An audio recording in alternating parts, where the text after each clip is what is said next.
CTET 2026 सामाजिक विज्ञान की 21वीं क्लास में आप सभी का स्वागत है। नमस्कार, कैसे हैं आप सभी। शुरुआत करेंगे इस क्लास की जिसमें हम लोग डिस्कस करते हैं एसएसटी पेपर 2, जिसको हम लोग एनसीईआरटी टॉपिक वाइज डिस्कस करते हैं, जिसमें आज का टॉपिक आपका राज्य सरकार यानी कि स्टेट गवर्नमेंट है। आगामी परीक्षा आपकी सीटेट की 6 सितंबर 2026 को आयोजित की गई है। ऐसे में ये क्लास काफी ज्यादा बेनिफिशियल है। अब तक हमने टोटल 20 क्लासेस को यहाँ पे कंप्लीट कर लिया है और आज हम 21st क्लास को भी डिटेल में डिस्कस करने वाले हैं, जिसमें हम लोग काफी इंपॉर्टेंट क्वेश्चंस को एक साथ डिस्कस करते हैं। तो चलिए बिना किसी डिले के शुरुआत करते हैं आज की क्लास, जिसमें आज हमने एनसीईआरटी का एक बहुत ही महत्वपूर्ण टॉपिक उठाया है जिसका नाम है स्टेट गवर्नमेंट यानी कि राज्य सरकार। तो इस टॉपिक से हम लोग टोटल 50 क्वेश्चन जो है हम डिस्कस करने वाले हैं, जो कि आपके पीवाईक्यू कॉन्सेप्ट प्लस में आगामी परीक्षा का पैटर्न देखते हुए तैयार किया गया है। तो चलिए शुरुआत करेंगे इस इंपॉर्टेंट सी क्लास की प्रश्न संख्या 1 के साथ। अब तक हमने 20 क्लास एसएसटी पेपर 2 पे डिस्कस कर लिया है और सारे के सारे क्लासेस इंपॉर्टेंट है। संडे को हमारा महा मैराथन आता है जिसमें हम लोग महत्वपूर्ण क्वेश्चंस को डिस्कस करते हैं, जो कि कंप्लीटली बेस्ड होता है आपका आगामी जो सीटेट परीक्षा 2026 की उस पर। तो अगर अभी तक आपने चेकआउट नहीं किया तो जाके चेकआउट कर सकते हैं, बहुत बेनिफिशियल क्लास है। और चलिए शुरुआत करते हैं इस क्लास की।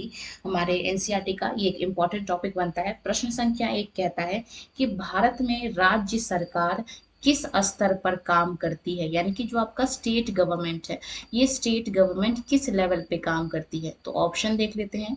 राष्ट्रीय स्तर पर, ऑप्शन नंबर बी कहता है प्रांतीय या फिर क्षेत्रीय स्तर पर, ऑप्शन नंबर सी कहता है आपका स्थानीय स्तर पर, और ऑप्शन नंबर डी कहता है आपका अंतरराष्ट्रीय स्तर पर यानी कि इंटरनेशनल लेवल पे।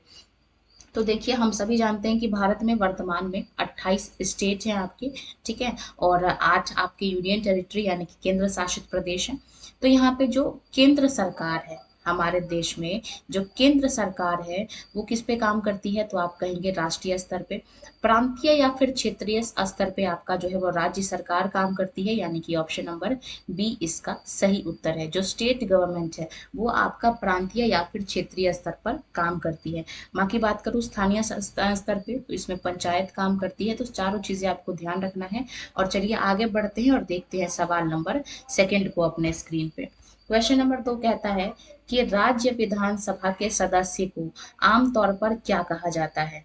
तो ऑप्शन पढ़ लेते हैं। सांसद यानी कि member of parliament, option number B कहता है विधायक यानी कि member of legislative assembly, option number C कहता है पार्षद यानी कि काउंसिलर, और ऑप्शन नंबर डी कहता है आपका सरपंच। तो जो राज्य विधानसभा के जो सदस्य हैं उनको हम लोग क्या कहते हैं, तो आप नाम से स्पष्ट हो पा रहे होंगे, विधा और विधा, यानी कि इनको हम लोग विधायक कहते हैं। ऑप्शन नंबर बी इसका सही जवाब है, यानी कि मेंबर ऑफ लेजिस्लेटिव असेंबली। बाकी संसद यानी कि हम लोग सांसद किसको कहते हैं, जो आपका लोकसभा या फिर राज्यसभा में जो लोग बैठते हैं उसको हम लोग संसद कहते हैं। अगले सवाल को देखेंगे, क्वेश्चन नंबर 3 अपने स्क्रीन पे। देखिए सवाल पूछ भी लिया गया, एमएलए का पूर्ण रूप यानी कि फुल फॉर्म क्या होता है, ये आपसे सवाल में पूछा गया है। तो ऑप्शन पढ़ लेते हैं। Member of local authority, option number B कहता है member of legislative assembly, option number C कहता है मास्टर ऑफ लेजिस्लेटिव असेंबली, या फिर ऑप्शन नंबर डी कहता है आपका minister of law and administration. तो ये जो आपका एमएलए है इसका फुल फॉर्म क्या होता है, तो अभी जस्ट हमने डिस्कस किया, मेंबर ऑफ लेजिस्लेटिव असेंबली यानी कि एमएलए, यानी कि जो विधानसभा या फिर विधान परिषद में जो नेता बैठते हैं उनको हम लोग एमएलए कहते हैं। ठीक है, तो सारे क्वेश्चन अपने आप में इंपॉर्टेंट हैं, टू द पॉइंट है। अगर आप इन क्लासेस को कंप्लीटली देखते हो तो यकीन मानिए सीटेट के लिए कम से कम आपको एनसीईआरटी उठाने की तो बिल्कुल जरूरत नहीं पड़ेगी, क्योंकि हम लोग क्वेश्चन के साथ साथ कॉन्सेप्ट्स को भी डिस्कस कर लेते हैं। तो प्रश्न कहीं से भी पूछे, सवाल आपको पता हो। ठीक है, क्वेश्चन नंबर 4 देखेंगे अपने स्क्रीन पे। राज्य का संवैधानिक प्रमुख क्या होता है, इस पॉइंट पे आपको जोर देना है। यानी कि आपसे पूछा गया है कॉन्स्टिट्यूशनल हेड, यानी कि संविधान में प्रमुख कौन कहा गया है। तो ऑप्शन देख लेते हैं। मुख्यमंत्री, ऑप्शन नंबर बी कहता है राज्यपाल, ऑप्शन नंबर सी कहता है मुख्य न्यायाधीश, या फिर ऑप्शन नंबर डी कहता है आपका विधानसभा अध्यक्ष।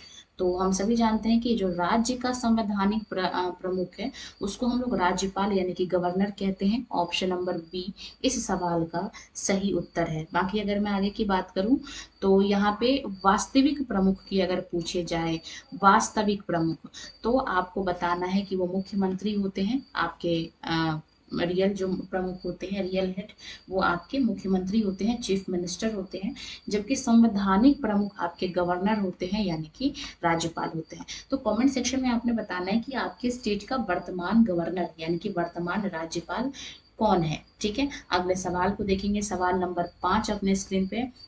अच्छा, ये तो राज्य की बात है। अगर आपसे पूछा जाए कि देश का संवैधानिक प्रमुख कौन होगा, तो आप क्या कहोगे? आप कहोगे राष्ट्रपति। जबकि वास्तविक प्रमुख कौन होता है? तो आप कहोगे वास्तविक प्रधानमंत्री जी होते हैं हमारे देश के प्रमुख। अब चलिए आगे चलते हैं और देखते हैं अगला प्रश्न, क्वेश्चन नंबर हमारे 5 अपने स्क्रीन पे। सवाल नंबर 5 कहता है अपने स्क्रीन पे कि किसी राज्य के राज्यपाल यानी कि जो गवर्नर है, इसकी नियुक्ति कौन करता है? ऑप्शन देख लेते हैं, प्रधानमंत्री। ऑप्शन नंबर बी कहता है मुख्यमंत्री।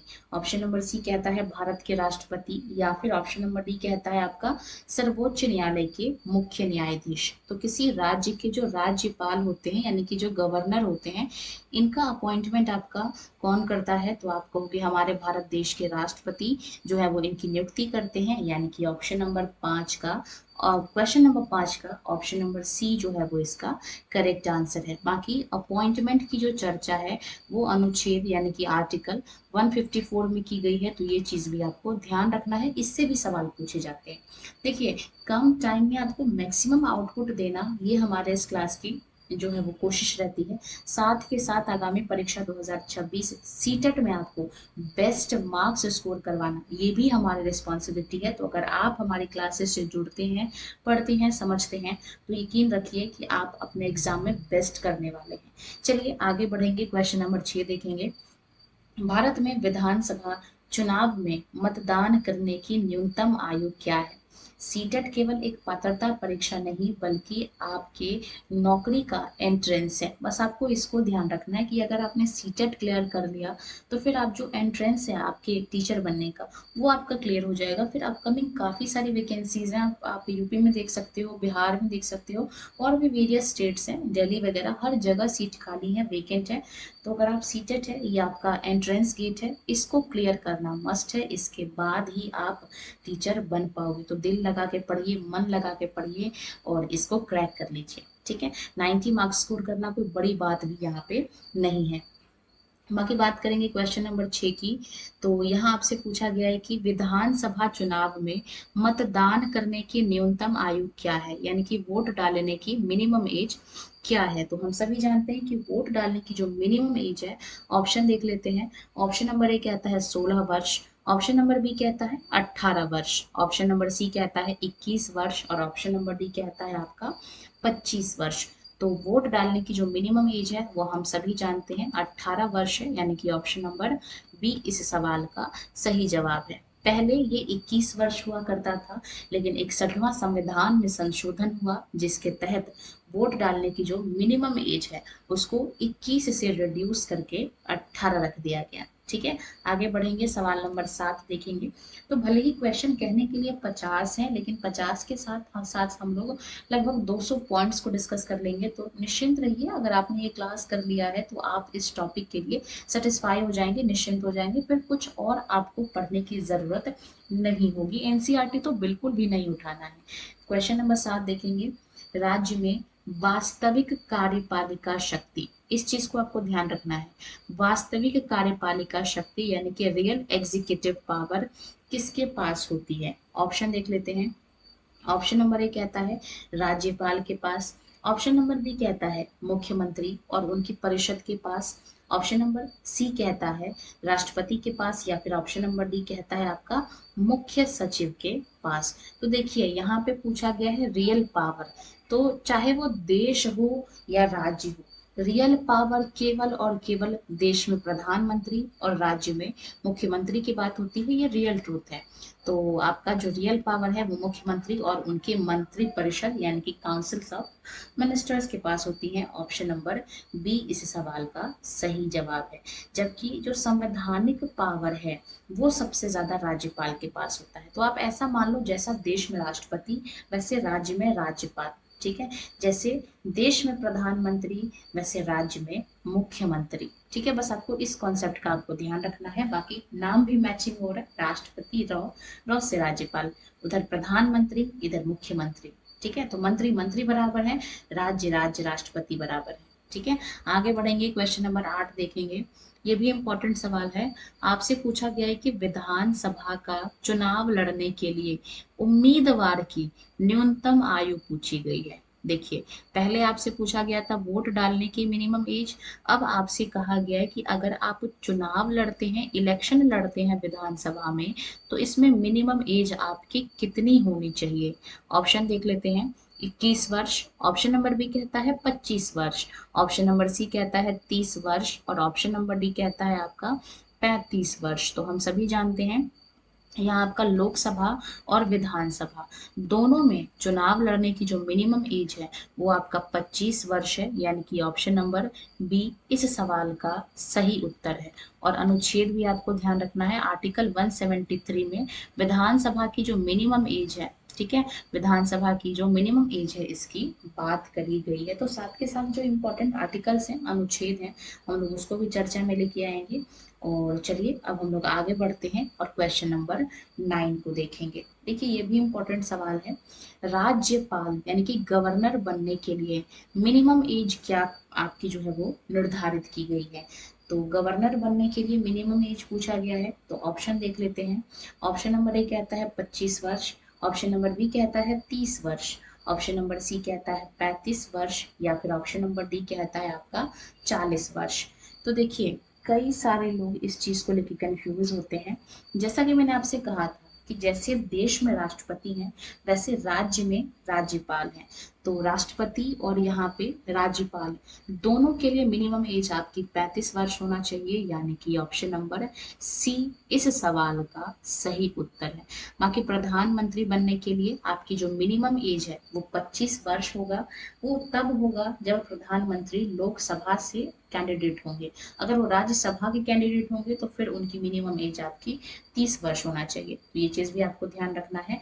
बाकी लोकसभा का मेंबर बनने के लिए भी आपके पास मिनिमम 25 वर्ष एज होनी चाहिए, जबकि राज्यसभा का मेंबर बनने के लिए आपको 30 वर्ष का मिनिमम एज क्राइटेरिया होना चाहिए। तो सारी चीजें ध्यान रखेंगे। और आइए अब हम लोग आगे बढ़ते हैं, अगले सवाल को देखते हैं। काफी टाइम हो चुका है क्योंकि हमारा मोटिव आपको कम टाइम में मैक्सिमम आउटपुट देना है, इसलिए सवाल नंबर 10 को चर्चा में ले आते हैं। देखिए, सारे क्वेश्चन इंपॉर्टेंट हैं। मैं फिर रिपीट कर रही हूँ, एक एक क्वेश्चन अच्छे लेवल के हैं। अगर आपने PYQ उल्टाया होगा और जिस टॉपिक से मैं आपको अभी पढ़ा रही हूँ या अब तक जितनी भी क्लासेस पढ़ाए हैं, आपने अगर उनको ध्यान से एनालिसिस किया होगा तो आपने उसको देखा होगा कि भाई ये तो सेम टू सेम क्वेश्चन छप रहे हैं जो कि PYQ और क्लास दोनों में है। तो अगर आप क्लास को अच्छे से पढ़ते हो तो आपका PYQ कॉन्सेप्ट प्लस में आगामी परीक्षा तीनों की तैयारी हो जाएगी। कुछ भी एडिशनल पढ़ने की जरूरत नहीं है, केवल आपको जितना कराया जाता है उतना आपने करने की कोशिश करनी है। आपका NCERT पे मैक्सिमम आपका 25 to 26 क्लासेस में आपका कंप्लीट SST, हिस्ट्री, ज्योग्राफी और आपका सिविक्स, तीनों सब्जेक्ट्स आपके कंप्लीट हो जाएंगे। तो लगभग 20 क्लास हमने करवा दिया है, 21वीं क्लास पे हम लोग चल रहे हैं और टोटल आपकी लगभग 25 से 26 क्लास होगी। और इसके बाद हम लोग NCERT को क्लोज करके फिर अपने महा मैराथन सीरीज को चलेंगे और फिर हम लोग मैक्सिमम क्वेश्चंस की प्रैक्टिस करेंगे। फिर हम लोग टॉपिक वाइज नहीं पढ़ेंगे, ठीक है। सवाल नंबर 10 देखते हैं। राज्य विधान मंडल के निचले सदन को क्या कहा जाता है। तो देखिए, सबसे पहले यहाँ पे हम लोग एक कॉन्सेप्ट समझेंगे। राज्य विधान मंडल ये क्या होता है। तो ये आपका होता है विधान परिषद प्लस में विधानसभा। जब हम इन दोनों को जोड़ देते हैं तो आपका क्या बन जाता है, तो आप कहेंगे राज्य विधानमंडल। यहाँ पे निचला सदन पूछा गया है, यानी कि लोअर हाउस पूछा गया है। तो जैसा कि मैंने आपको बताया था कि जैसे देश में राष्ट्रपति वैसे ही राज्य में राज्यपाल, जैसे देश में आपके प्रधानमंत्री वैसे ही आपके राज्य में मुख्यमंत्री, जैसे देश में आपका लोकसभा वैसे ही राज्य में आपका विधानसभा, और जैसे देश में आपका राज्यसभा वैसे ही राज्य में आपके विधान परिषद। बस आपको इस चीज का ध्यान रखना है। तो यहाँ पे निचला हाउस पूछा गया है, लोअर हाउस पूछा गया है, तो आप कहोगे विधानसभा को हम लोग क्या कहते हैं। जैसे देश में हम लोग लोकसभा को निचला हाउस कहते हैं, निचला सदन कहते हैं, वैसे ही हम लोग राज्य में इसको क्या कहते हैं, तो आप कहोगे इसको हम लोग विधानसभा कहते हैं। ऑप्शन नंबर बी इस सवाल का सही उत्तर है। होपफुली आपको कॉन्सेप्ट भी समझ में आया होगा, क्वेश्चन भी समझ में आया होगा। और चलिए अब आगे बढ़ते हैं अपने अगले प्रश्न के पास। क्वेश्चन नंबर 11 कह रहा है अपने स्क्रीन पे, राज्य विधानमंडल के उच्च सदन यानी कि अपर हाउस को किस नाम से जाना जाता है। तो ऑप्शन देख लेते हैं। Vidhan Parishad, option number B कहता है विधानसभा, ऑप्शन नंबर सी कहता है ग्राम सभा, और ऑप्शन नंबर डी कहता है आपका नगर निगम। तो देखिए ये जो ग्राम सभा है और ये नगर निगम, ये तो आपके पंचायत से रिलेट करते हैं। बाकी विधानसभा के बारे में अभी हमने जस्ट पढ़ा कि इसको हम लोग निचला सदन कहते हैं। तो हमको यहाँ पे उच्च सदन यानी कि अपर हाउस के बारे में चर्चा करना है, तो उसको हम लोग क्या कहते हैं। तो आप कहोगे जैसे देश में राज्यसभा है वैसे ही राज्य में अपर हाउस को हम लोग विधान परिषद कहते हैं। ऑप्शन नंबर ए इसका सही जवाब है। और आपको जानकर ये बहुत आश्चर्य होगा कि अभी हमारे देश में केवल और केवल 6 स्टेट ऐसे हैं, 6 राज्य ऐसे हैं जहाँ पे विधान परिषद है। वो 6 राज्य कौन कौन से हैं, तो इसकी भी चर्चा कर लेते हैं, कभी कभार पूछ लिया जाता है। तो सबसे पहला स्टेट है आपका उम्मीदों का प्रदेश उत्तर प्रदेश यानी कि यूपी। उसके बाद यूपी का अपना भाई बिहार। उसके बाद चलते हैं साउथ में और महाराष्ट्र को ले लेते हैं। महाराष्ट्र से आगे बढ़ेंगे तो कर्नाटका को कैसे छोड़ेंगे। कर्नाटका के बाद हम लोग आगे बढ़ेंगे तो आंध्रा, और आंध्रा के बाद इसी से जो एक अलग राज्य बना है यानी कि तेलंगाना। तो ये 6 स्टेट हैं जहाँ पे विधानसभा और विधान परिषद दोनों हैं। यानी कि भारत में 28 राज्य हैं टोटल, लेकिन वर्तमान में केवल और केवल 6 स्टेट ऐसे हैं जहाँ पे आपका विधान परिषद है। ठीक है। और इससे संबंधित अनुच्छेद भी आपको ध्यान रखना है। आर्टिकल नंबर 169 कहता है कि जो आपका संसद है यानी कि पार्लियामेंट है, वो किसी भी राज्य के विधान परिषद का या तो निर्माण कर सकता है या उसको समाप्त कर सकता है। ये संसद के पास अथॉरिटी है। ठीक है। तो ये सारी चीजें ध्यान रखना है, आपको स्टेट का नाम ध्यान रखना है। और चलिए अब हम आगे बढ़ते हैं अपने अगले प्रश्न के पास। Question number 12 on the screen. विधान परिषद यानी कि जो आपका लेजिस्लेटिव काउंसिल है, इसका सदस्य बनने के लिए न्यूनतम आयु क्या है। ऑप्शन देख लेते हैं। 21 वर्ष, ऑप्शन नंबर बी कहता है 25 वर्ष, ऑप्शन नंबर सी कहता है 30 वर्ष, और ऑप्शन नंबर डी कहता है आपका 35 वर्ष। तो यहाँ पे विधान परिषद का सदस्य बनने के लिए आपका मिनिमम एज पूछा गया है। तो अभी मैंने आपको जस्ट बताया कि जैसे देश में आपका राज्यसभा है वैसे ही आपका राज्य में विधान परिषद है। तो राज्यसभा के लिए भी आपका मिनिमम 30 साल होना चाहिए, विधान परिषद के लिए भी आपका मिनिमम 30 साल होना चाहिए। दोनों चीजें सेम है, आपको ध्यान रखना है। ठीक है। बाकी लोकसभा और विधानसभा दोनों के लिए आपका मिनिमम एज 25 होना चाहिए। आगे बढ़ेंगे, सवाल नंबर 13 देखेंगे अपने स्क्रीन पे। अच्छा, ये जो इसकी चर्चा है, इसकी चर्चा आपके आर्टिकल 173 में किया गया है, अनुच्छेद 173 में इसकी चर्चा की गई है न्यूनतम आयु की। तो ये चीज भी आपको ध्यान रखना है। आगे बढ़ेंगे और अगला प्रश्न देखेंगे। संविधान के अनुसार किसी राज्य की विधानसभा में अधिकतम कितने मेंबर हो सकते हैं, मैक्सिमम पूछा गया है। तो मैक्सिमम मेंबर कितने हो सकते हैं किसी राज्य की विधानसभा में। ऑप्शंस देख लेते हैं। ऑप्शन नंबर ए कहता है आपका यहाँ पे 400, ऑप्शन नंबर बी कहता है आपका 450, ऑप्शन नंबर सी कहता है यहाँ पे 500, और ऑप्शन नंबर डी कहता है कि आपका 550। तो ये सवाल आपका काफी इंपॉर्टेंट है। सवाल में आपसे क्या पूछा गया है, फिर से ध्यान से पढ़ते हैं। संविधान के अनुसार किसी राज्य की विधान सभा में अधिकतम कितने सदस्य हो सकते हैं। तो अब आपको क्वेश्चन अच्छे से समझ में आ गया होगा। तो इसका जो सही उत्तर आपका होने वाला है वो आपका होने वाला है कि आर्टिकल 170 ऐसा कहता है, अनुच्छेद 170 ऐसा कहता है कि किसी भी विधानसभा में जो मैक्सिमम मेंबर हैं वो आपका कितना होना चाहिए, आप कहोगे 500 होने चाहिए। ऑप्शन नंबर सी इस सवाल का सही जवाब है और इसकी चर्चा अनुच्छेद 170 में की गई है। वहीं अगर यहाँ से आपसे पूछ लेता न्यूनतम कितने होने चाहिए तो फिर आप 60 कहते। ठीक है, तो हमने दोनों प्रश्न यहाँ पे डिस्कस कर लिए। आगे बढ़ेंगे अपने क्वेश्चन नंबर 14 के पास। किसी राज्य की विधानसभा में कम से कम कितने सदस्य होने चाहिए, मिनिमम। तो अभी जस्ट हमने चर्चा किया कि विधानसभा में मिनिमम आपके 60 लोग होने चाहिए, मैक्सिमम 500 होने चाहिए, यानी कि कौन सा ऑप्शन ठीक है। आप कहोगे सवाल नंबर सी में 60 कहा गया है, तो सब चलिए ऑप्शन नंबर सी को ही हम लोग जो है वो इसका सही उत्तर मान लेते हैं। क्वेश्चन नंबर 14 का ऑप्शन नंबर सी सही जवाब है। आगे बढ़ेंगे और प्रश्न संख्या 15 देखेंगे। विधानसभा यानी कि जो आपका लेजिस्लेटिव असेंबली है, इसका सामान्य कार्यकाल यानी कि जो इसका टेन्योर है वो कितने वर्ष का होता है।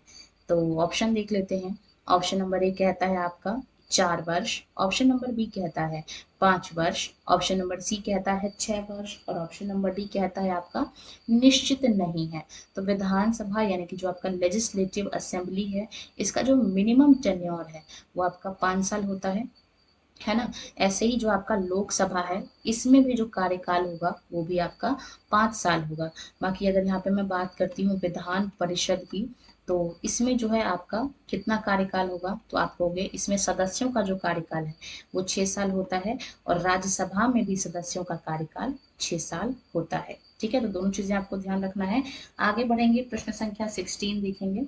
देखिए सवाल पूछ लिया कि विधान परिषद यानी कि लेजिस्लेटिव काउंसिल के सदस्य का कार्यकाल कितने वर्ष का होता है। तो अभी जस्ट हमने चर्चा किया कि अगर यहाँ पे सदस्य का कार्यकाल पूछा जाए यानी कि मेंबर का कार्यकाल पूछा जाए तो मेंबर का कार्यकाल आपका 6 वर्ष का होता है। और आपका क्या होता है कि हर एक 6 वर्ष पे आपके 1/3 लोग जो है वो रिटायर्ड होते हैं। और अगर यहाँ आपसे पूछा कि विधान परिषद का कार्यकाल क्या है, तो आप कहोगे ये अस्थाई सदन है, ये कभी भंग नहीं होता है। तो आपको दोनों चीजें आपको समझ में आ गई होंगी।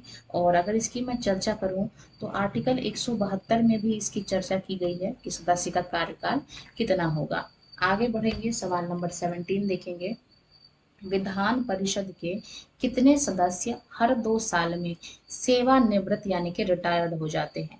तो अभी जस्ट मैंने आपको बताया कि हर 2 साल में आपके 1/3 लोग रिटायर्ड हो जाते हैं और इसकी भी चर्चा आपके अनुच्छेद 172 में की गई है, यानी कि क्वेश्चन नंबर 17 का जो सही उत्तर है वो आपका ऑप्शन नंबर बी है। 18वें नंबर सवाल को देखेंगे। विधानसभा की बैठकों की अध्यक्षता कौन करता है, लीड कौन करता है। तो ऑप्शन देख लेते हैं। मुख्यमंत्री, ऑप्शन नंबर बी कहता है राज्यपाल, ऑप्शन नंबर सी कहता है विधानसभा अध्यक्ष, या फिर ऑप्शन नंबर डी कहता है आपका संसदीय कार्य मंत्री। तो यहाँ पे बैठक की जो अध्यक्षता है वो कौन करता है, तो आप कहोगे विधानसभा स्पीकर यानी कि जो अध्यक्ष है वो यहाँ पे बैठकों की अध्यक्षता करता है। वैसे अगर यहाँ से लोकसभा का पूछा जाता तो फिर आप कहते हैं लोकसभा स्पीकर। ठीक है, तो आपका जो स्पीकर है यही क्या करते हैं, आपकी अध्यक्षता करते हैं, फिर चाहे राज्यसभा लोकसभा की हो या फिर विधानसभा की। तो दोनों चीजें आपको ध्यान रखना है। देखिए टॉपिक भले ही हम लोग राज्य सरकार कर रहे हैं, लेकिन इसके साथ साथ मैं आपको केंद्र सरकार भी रिवाइज कराते जा रही हूँ ताकि आप कुछ भूलो ना। और यही तरीका होता है एसएसटी पढ़ने का कि हम चीजों को जब भी पढ़ें इंटरलिंक करके पढ़ें। सारी चीजें कनेक्टेड हैं, गोल गोल है। अगर आप कड़ी से कड़ी मिलाओगे तो चेन बन जाएगा और फिर सब जुड़ जाएगा, सब याद हो जाएगा। तो ये तरीका होना चाहिए सामाजिक विज्ञान को पढ़ने का। खासकर अगर आप सीटेट में नंबर स्कोर करना चाहते हो या फिर आगे भविष्य में एसएसटी सामाजिक विज्ञान के शिक्षक बनना चाहते हो, या फिर अगर आप टीचर किसी भी सब्जेक्ट के बनो। भाई सामाजिक विज्ञान तो वैसे इंपॉर्टेंट सब्जेक्ट्स हैं, हमें क्या करती हैं अपने समाज से लिंक करके रखती हैं। तो इसलिए आपको अच्छे से पढ़ना है, कॉन्सेप्ट समझना है। और अब हम लोग धीरे धीरे करके आगे बढ़ेंगे, क्वेश्चन नंबर 19 पे पहुंचेंगे। राज्य में धन विधेयक यानी कि जो आपका मनी बिल है सबसे पहले कहाँ पेश किया जा सकता है? This is one of the important question. State में कहा गया है कि मनी बिल यानी कि जो आपका धन विधेयक है ये सबसे पहले कहाँ पेश किया जाएगा? ऑप्शन देखेंगे। ऑप्शन नंबर ए कहता है केवल विधान परिषद में। ऑप्शन नंबर बी कहता है केवल विधानसभा में। ऑप्शन नंबर सी कहता है किसी भी सदन में, या फिर ऑप्शन नंबर डी कहता है आपका सीधे राज्यपाल के पास। तो ये जो आपका धन विधेयक यानी कि जो आपका मनी बिल है वो केवल और केवल विधानसभा में पेश होगा। ऑप्शन नंबर बी इस सवाल का सही उत्तर है। और अगर देश में पूछा जाए तो देश में भी केवल और केवल आपका लोकसभा में ही मनी बिल यानी कि आपका धन विधेयक जो है वो पेश किया जाता है। और इसकी जो चर्चा है वो आपका आर्टिकल 110 में किया गया है, ये भी आपको ध्यान रखना है। आगे बढ़ेंगे, सवाल नंबर 20 देखेंगे। कहा गया है कि कोई भी जो आपका बिल है यानी कि विधेयक वो धन विधेयक है या नहीं, ये डिसीजन कौन लेगा? यानी कि कोई भी आपका बिल मनी बिल है कि नहीं, इसका अंतिम डिसीजन कौन लेगा? ऑप्शन देख लेते हैं। ऑप्शन नंबर ए कहता है आपका मुख्यमंत्री। ऑप्शन नंबर बी कहता है राज्य के वित्त मंत्री। ऑप्शन नंबर सी कहता है विधानसभा अध्यक्ष, या फिर ऑप्शन नंबर डी कहता है आपका राज्यपाल। तो अगर देश की बात करें तो लोकसभा अध्यक्ष डिसीजन लेंगे, राज्य की बात करें तो विधानसभा अध्यक्ष इसका डिसीजन लेंगे। यानी कि कौन सा ठीक है, कौन सा ठीक है? आप कहोगे ए गलत है, बी गलत है, डी गलत है। ऑप्शन नंबर सी इस सवाल का सही उत्तर है। और अगर मैं यहाँ पे बात करती हूँ तो आर्टिकल 110 के 3 में इसकी चर्चा की गई है। ठीक है, ये चीजें आपको ध्यान रखना है। जो इम्पोर्टेंट है केवल वही अनुच्छेद में आपको पेन डाउन कराते चल रही हूँ साथ के साथ, ताकि आपको अनुच्छेद भी रिवाइज हो जाए। सवाल नंबर 21 देखेंगे। चुनाव के बाद बहुमत प्राप्त करने वाले दल के नेता को सरकार बनाने के लिए कौन आमंत्रित करता है? ऑप्शंस देख लेते हैं। ऑप्शन नंबर ए कहता है आपका राष्ट्रपति। ऑप्शन नंबर बी कहता है आपका मुख्य चुनाव आयुक्त। ऑप्शन नंबर सी कहता है आपका राज्यपाल, या फिर ऑप्शन नंबर डी कहता है आपका निर्वर्तमान मुख्यमंत्री।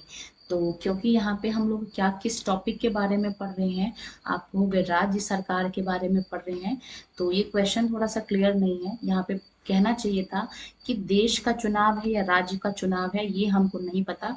लेकिन हमको ये अंडरस्टूड है कि यहाँ पे राज्य सरकार के बारे में हम लोग पढ़ रहे हैं, यानी कि ये राज्य सरकार से संबंधित क्वेश्चन है।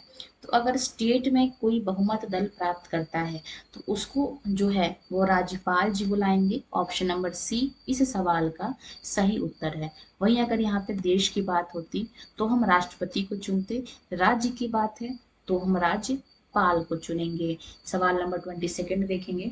गठबंधन सरकार यानी कि कोalition गवर्नमेंट का क्या मतलब है? गठबंधन सरकार का क्या मतलब होता है? ऑप्शंस देख लेते हैं। जब दो या दो से अधिक दल मिलाकर सरकार बनाते हैं, या फिर ऑप्शन नंबर डी कहता है जब एक ही दल को 2/3 बहुमत मिलता है। ऑप्शन नंबर सी कहता है जब राज्यपाल अपनी मर्जी से सरकार चलाते हैं, या फिर ऑप्शन नंबर डी कहता है जब राज्य में राष्ट्रपति शासन लागू होता है।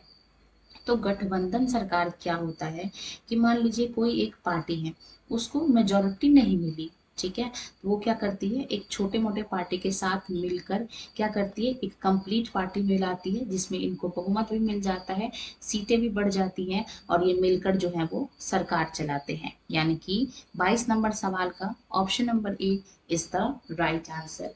आगे बढ़ेंगे, अगला क्वेश्चन देखेंगे। सीटेट 2026 एसएसटी पेपर 2 के लिए कहा गया है कि जो राजनीतिक दल चुनाव में बहुमत प्राप्त नहीं कर पाते, यानी कि जो मेजोरिटी नहीं मिल पाते और सरकार का हिस्सा नहीं होते, उनको क्या कहते हैं? तो देखिए, सवाल आसान है लेकिन इसको ट्विस्ट कर दिया गया है। कैसे?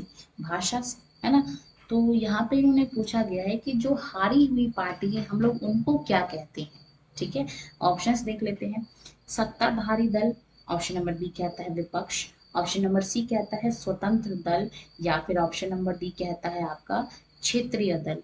तो जो हार जाती है पार्टी उसको हम लोग ऑपोजिशन यानी कि विपक्ष कहते हैं। ऑप्शन नंबर बी कहते हैं इज द राइट आंसर। और जो पार्टी जीत जाती है उसको हम लोग सत्ताधारी दल कहते हैं। तो दोनों टर्म आपको पता होना चाहिए। आगे बढ़ेंगे अपने सवाल नंबर 24 की ओर। विधानसभा में विपक्षी दल की मुख्य भूमिका क्या होती है, यानी कि जो हारी हुई पार्टी है, ऑपोजिशन है, इसकी क्या इंपॉर्टेंस होती है। तो ऑप्शंस देख लेते हैं। सरकार के हर फैसले को बिना शर्त मानना। ऑप्शन नंबर बी कहता है सरकार की नीतियों और कार्य प्रणाली पर सवाल उठाना। ऑप्शन नंबर सी कहता है नए कानून बनाना और लागू करना। या फिर ऑप्शन नंबर डी कहता है आपका मंत्रियों की नियुक्ति करना। तो देखिए जो आपका ऑपोजिशन पार्टी है, इसका काम मंत्री की नियुक्ति नहीं होगी, वो तो सत्ताधारी दल करेगा। कानून भी सत्ताधारी दल बनाएगा। सरकार की नीतियों और कार्य प्रणाली पे सवाल उठाना, यानी कि ऑप्शन नंबर बी इस सवाल का सही जवाब है। अगर मान लीजिए सरकार मनमानी करती है, कोई ऐसा फैसला लेती है जो विपक्ष को नहीं पसंद या जो देश के लिए हितकारी नहीं है, तो उस पर विपक्ष जो है वो अपने आवाज उठाती है, सवाल करती है, ताकि सरकार जो है वो सही तरीके से काम कर सके। तो एक मजबूत विपक्ष का भी होना काफी ज्यादा इंपॉर्टेंट होता है। सवाल नंबर 25 देखेंगे। निर्वाचन क्षेत्र यानी कि कॉन्स्टिट्युएंसी से क्या तात्पर्य है। ऑप्शन देख लेते हैं। एक निश्चित भौगोलिक क्षेत्र जहां से मतदाता अपना प्रतिनिधि चुनते हैं। ऑप्शन नंबर बी कहता है वह स्थान जहां विधानसभा भवन स्थित होता है। ऑप्शन नंबर सी कहता है मुख्यमंत्री का आधिकारिक निवास क्षेत्र। या फिर ऑप्शन नंबर डी कहता है आपका राज्य की राजधानी का क्षेत्र। तो आपका निर्वाचन क्षेत्र यानी कि कॉन्स्टिट्युएंसी क्या होता है, तो आप कहोगे कि इसको एक निश्चित भौगोलिक क्षेत्र जहां से जो वोटर्स हैं, मतदाता हैं, वो अपने रिप्रेजेंटेटिव यानी कि प्रतिनिधि चुनते हैं, उसको हम लोग निर्वाचन क्षेत्र के नाम से जानते हैं। ठीक है, सवाल समझ में आ गया, उत्तर समझ में आ गया। अब आगे बढ़ेंगे और अगले प्रश्न को देखेंगे। Question number 26 on the screen. राज्य स्तर पर यानी कि स्टेट लेवल पर न्यायपालिका का सर्वोच्च न्यायालय कौन सा होता है। ऑप्शंस देख लेते हैं। सर्वोच्च न्यायालय, ऑप्शन नंबर बी कहता है उच्च न्यायालय, ऑप्शन नंबर सी कहता है आपका जिला न्यायालय, या फिर ऑप्शन नंबर डी कहता है आपका लोक अदालत। तो जब हम लोग स्टेट लेवल की बात करते हैं, राज्य लेवल की बात करते हैं, तो इसमें सुप्रीमो कौन होता है, तो आप कहोगे सबसे जो नीचे लेवल की यहाँ पे कोर्ट होती है, उसको पंचायत में मामला सुलझता है। पंचायत से ऊपर जाएंगे तो हम लोग जिला में जाएंगे, और जिला से ऊपर जाएंगे तब हम लोग कहाँ पे जाएंगे, तो आप कहोगे उच्च न्यायालय जाएंगे, यानी कि हाई कोर्ट जाएंगे। यानी कि ऑप्शन नंबर बी इस सवाल का सही जवाब है। तो आपको क्वेश्चन अच्छे से पढ़ना है, ठीक है। आप गलती से यहाँ पे सुप्रीम कोर्ट नहीं लगा देना है, क्योंकि हमसे सवाल में सर्वोच्च न्यायालय पूछ लिया तो वो तो अपना सर्वोच्च न्यायालय ही होगा। नहीं, यहाँ कहा गया स्टेट लेवल पे। यही अगर देश स्तर पे होता तो सर्वोच्च न्यायालय होता। राज्य स्तर पे है तो राज्य का तो सर्वा अपना भी उच्च न्यायालय ही है ना। ऑप्शन नंबर बी इस सवाल का सही जवाब है। अच्छा, आपके लिए यहाँ पे एक मैं प्रश्न छोड़ना चाहूंगी।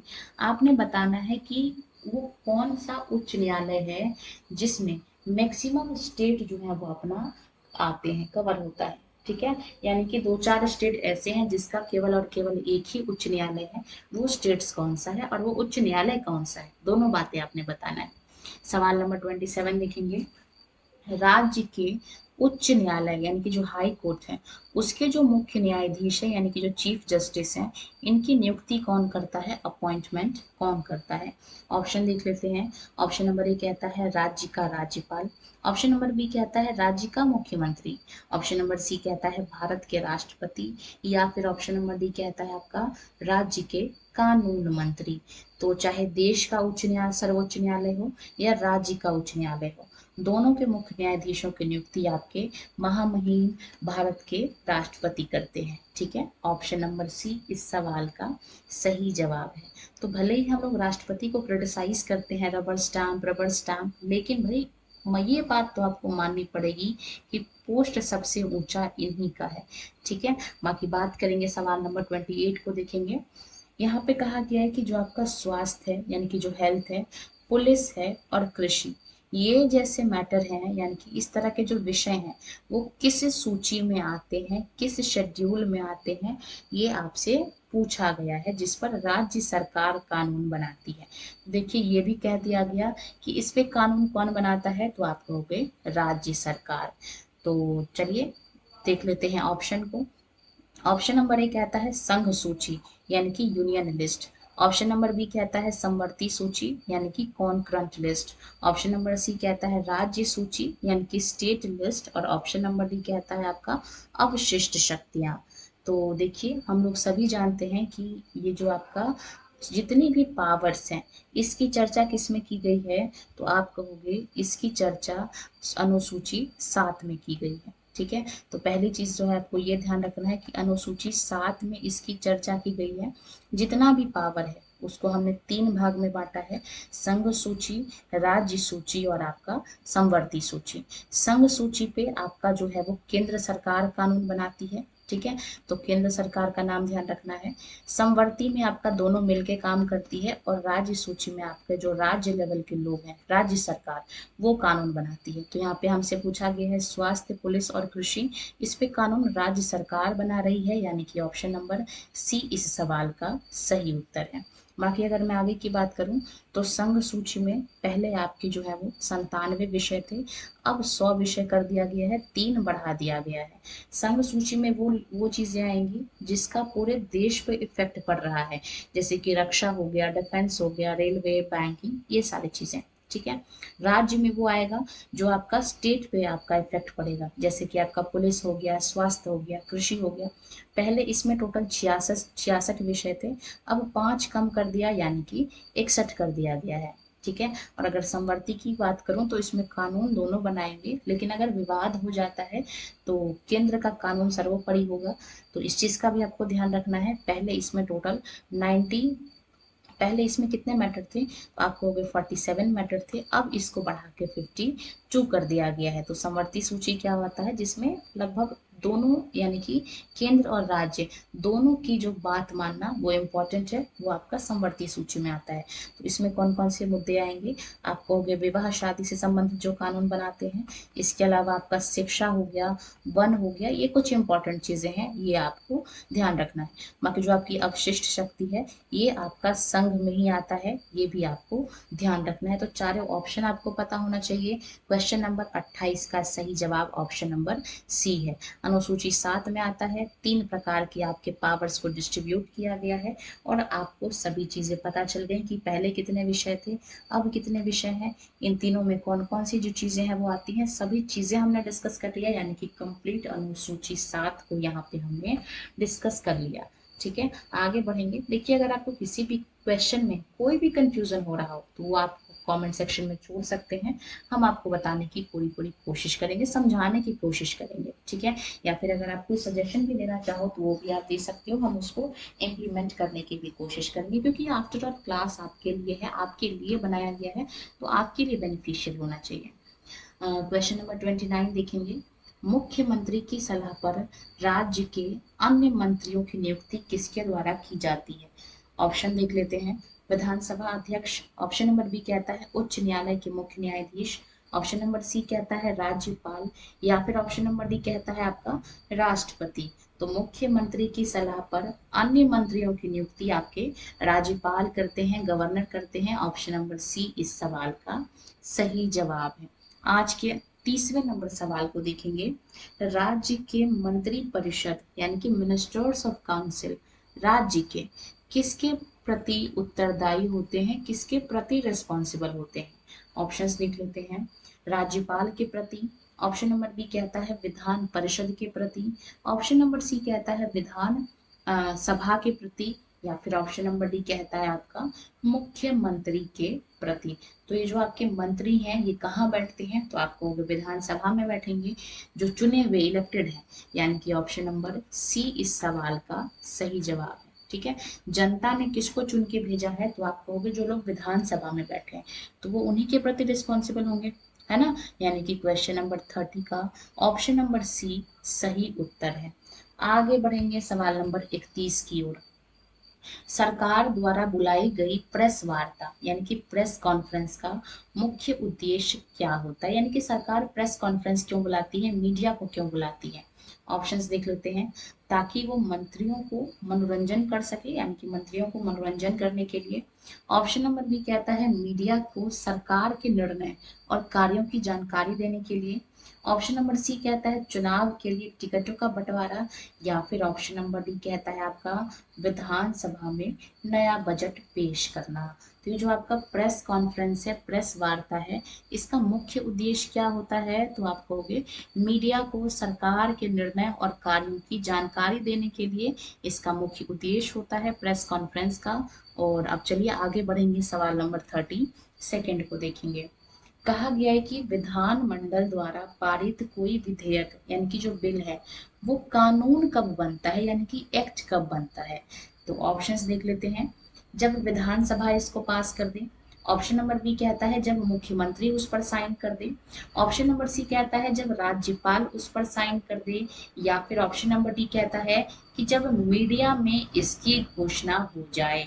ठीक है, तो देखिए सबसे पहला आपको जब कोई कानून बनाना होता है तो हम लोग क्या करते हैं, विधानसभा, क्योंकि यहाँ पे राज्य स्तर की बात हो रही है, तो हम लोग कानून को कहाँ पेश करते हैं? तो आप कहोगे विधानसभा में पेश करते हैं।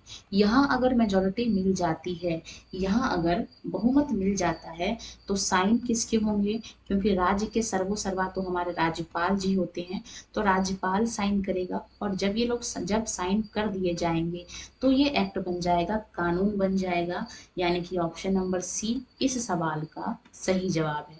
और अगर किसी राज्य में विधानसभा और विधान परिषद दोनों है तो दोनों से पास होगा, उसके बाद राज्यपाल साइन करेंगे और बिल जो है वो एक्ट बन जाएगा, यानी कि कानून बन जाएगा। यानी कि ऑप्शन नंबर सी इस सवाल का सही उत्तर है। वहीं अगर देश की बात होती तो कोई भी बिल पेश होता या तो आपकी लोकसभा में या फिर राज्यसभा में, वहां बहुमत से पास होकर अगले सदन में जाता, वहां से पास होकर राष्ट्रपति के पास जाता। अगर वो साइन कर देते तो बिल बन जाता, अदरवाइज वो एक विधेयक बन के ही रह जाता। तो ये चीजें आपको ध्यान रखना है। आगे बढ़ेंगे, सवाल नंबर 33 को देखेंगे। राज्य का प्रथम नागरिक यानी कि first citizen of the state किसको माना जाता है? ऑप्शंस देख लेते हैं। मुख्यमंत्री को। ऑप्शन नंबर बी कहता है मुख्य न्यायाधीश को। ऑप्शन नंबर सी कहता है राज्यपाल को। और ऑप्शन नंबर डी कहता है आपका विधानसभा के अध्यक्ष को। तो यहाँ आपसे पूछा गया स्टेट का पहला नागरिक, राज्य का प्रथम नागरिक। तो स्टेट का पहला नागरिक कौन होता है? आप कहोगे गवर्नर होते हैं। ऑप्शन नंबर सी इस सवाल का सही जवाब है। ठीक है, वहीं अगर देश का पूछा जाता है कि देश का पहला नागरिक कौन है, तो आप कहोगे माननीय राष्ट्रपति जी जो है वो देश के पहले नागरिक होते हैं। ठीक है, अगले सवाल को देखेंगे, क्वेश्चन नंबर 34 अपने स्क्रीन पे। जब विधान मंडल में सत्र ना हो यानी कि सेशंस नहीं चल रही हो और तब अर्जेंटली अगर कोई कानून बनाना हो तो अध्यादेश यानी कि जो आपका ऑर्डिनेंस है वो जारी करने का अधिकार किसके पास है? ऑप्शन देख लेते हैं। मुख्यमंत्री। ऑप्शन नंबर बी कहता है विधानसभा अध्यक्ष। ऑप्शन नंबर सी कहता है राज्यपाल।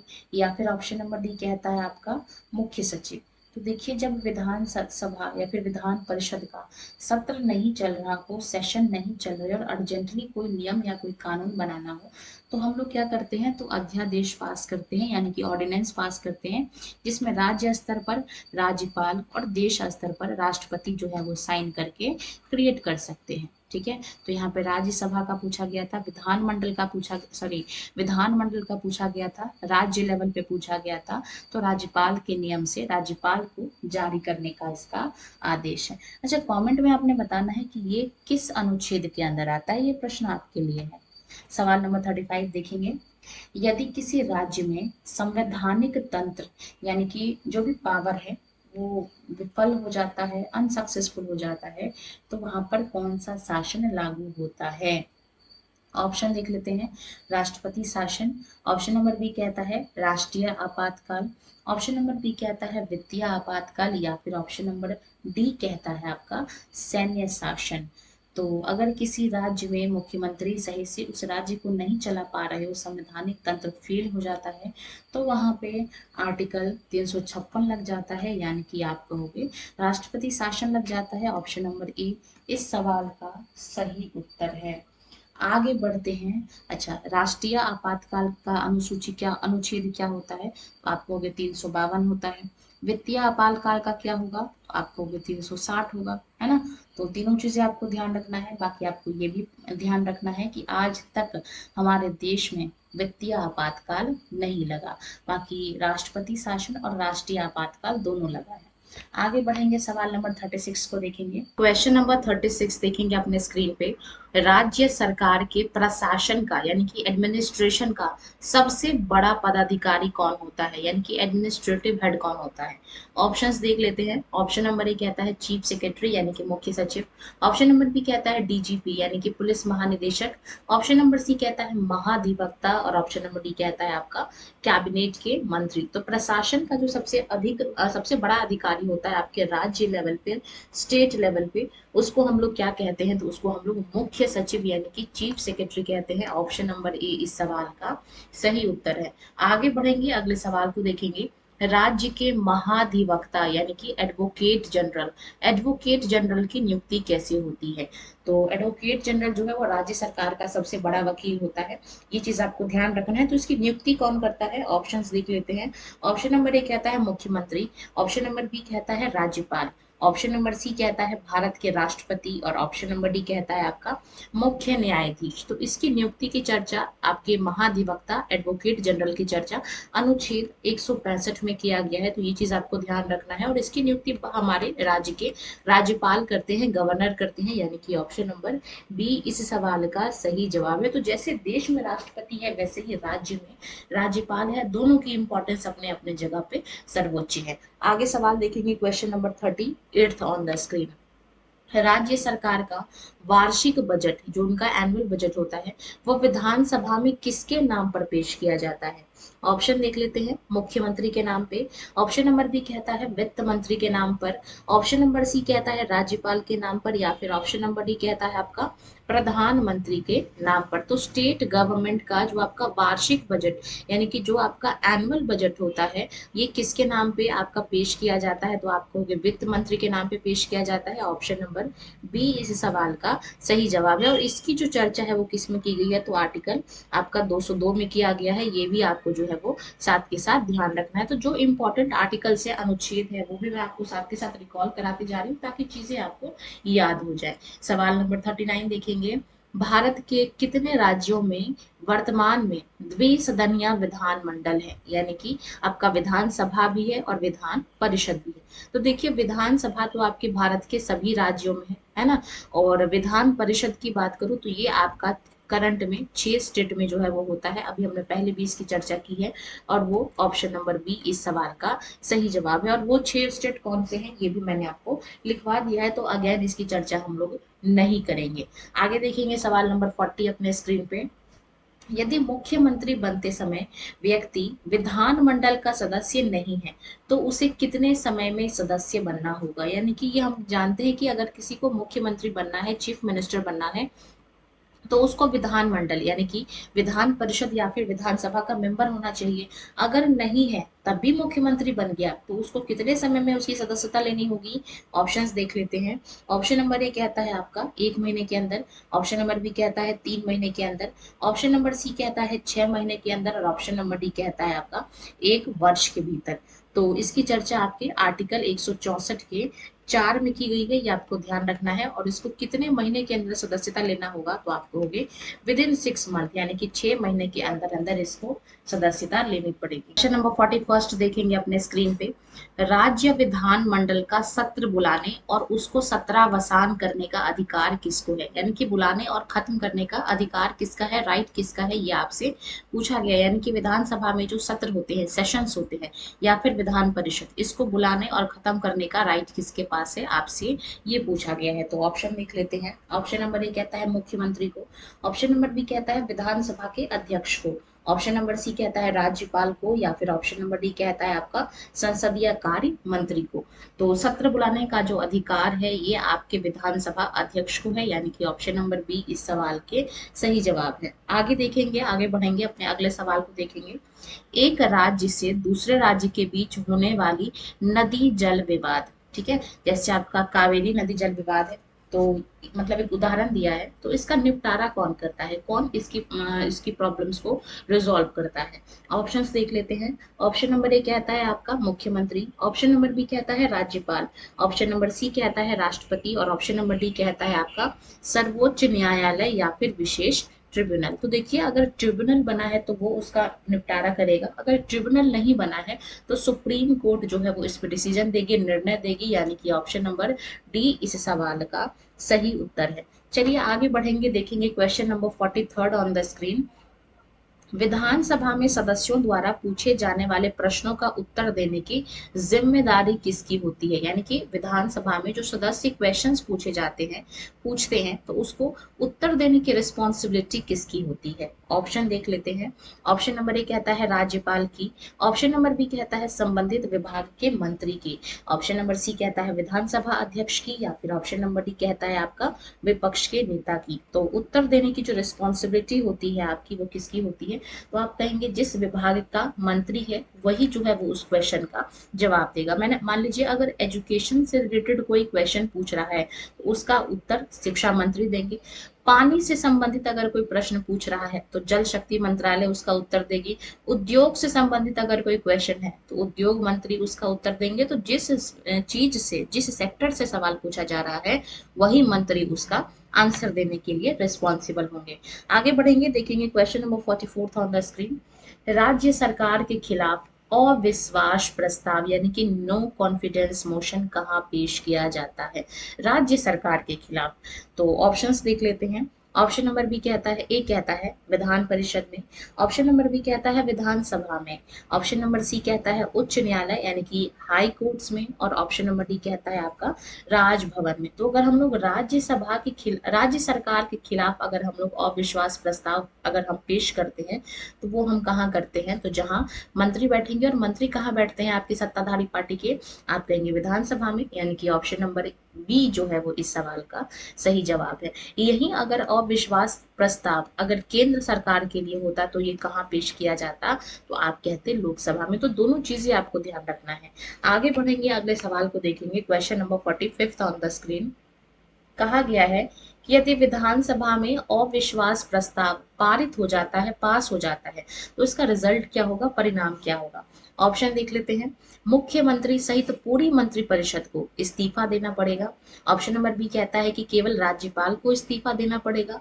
ऑप्शन नंबर सी कहता है कि जो मंत्री है उससे संबंधित उसको इस्तीफा देना पड़ेगा, या फिर ऑप्शन नंबर डी कहता है कि दोबारा चुनाव अनिवार्य रूप से तुरंत होते हैं। तो देखिए अगर किसी भी विधानसभा में किसी भी एक मंत्री के खिलाफ अविश्वास प्रस्ताव पास हो जाता है तो मुख्यमंत्री सहित पूरी मंत्रिपरिषद को आपको रिजाइन कर देना होता है, इस्तीफा देना होता है, यानी कि ऑप्शन नंबर ए इस सवाल का सही उत्तर है। वहीं अगर देश में किसी मंत्री के खिलाफ संसद में अगर विश्वास प्रस्ताव पारित किया जाता है आपका लोकसभा में, तो प्रधानमंत्री सहित सभी मंत्रियों को रिजाइन देना होता है। तो ये देश में भी लागू होता है और राज्य में भी लागू होता है। हम लोग आगे बढ़ेंगे और अपने सवाल नंबर 46 को देखेंगे। सीटेट में पूछा हुआ सवाल है ये, राज्य के चुनाव आयोग का मुख्य कार्य क्या है। जैसे हमारे देश के चुनाव आयोग है ना, अभी हमारे देश में जो है वो चीफ आपका इलेक्शन कमिश्नर, मुख्य चुनाव आयुक्त कौन है, तो आप कहेंगे ज्ञानेश कुमार। पहले कौन थे सबसे पहले, तो आप कहेंगे सुकुमार सेन। तो यहाँ पे ये कहा गया कि स्टेट लेवल पे जो आपका चुनाव आयोग होता है इसका मुख्य कार्य क्या है। ऑप्शन देख लेते हैं। मुख्यमंत्री का चुनाव करना, ऑप्शन नंबर बी कहता है पंचायतों और नगर पालिकाओं के चुनाव कराना, ऑप्शन नंबर सी कहता है सांसदों का चुनाव कराना, और ऑप्शन नंबर डी कहता है आपका राष्ट्रपति का चुनाव कराना। तो राज्य का जो आपका चुनाव आयोग है इसका क्या काम है, तो आप कहेंगे इसका काम है जो पंचायत और नगर पालिका के जो चुनाव होते हैं ये चुनाव कराना इसकी रिस्पॉन्सिबिलिटी है। आगे बढ़ते हैं, सवाल नंबर 47 देखेंगे। चुनाव में निर्दलीय उम्मीदवार यानी कि जो इंडिपेंडेंट कैंडिडेट होते हैं उनको हम लोग वो किसे कहते हैं। ऑप्शंस देख लेते हैं। जो किसी भी राजनीतिक दल से नहीं जुड़ा हुआ है यानी कि किसी पॉलिटिकल पार्टी से नहीं जुड़ा है।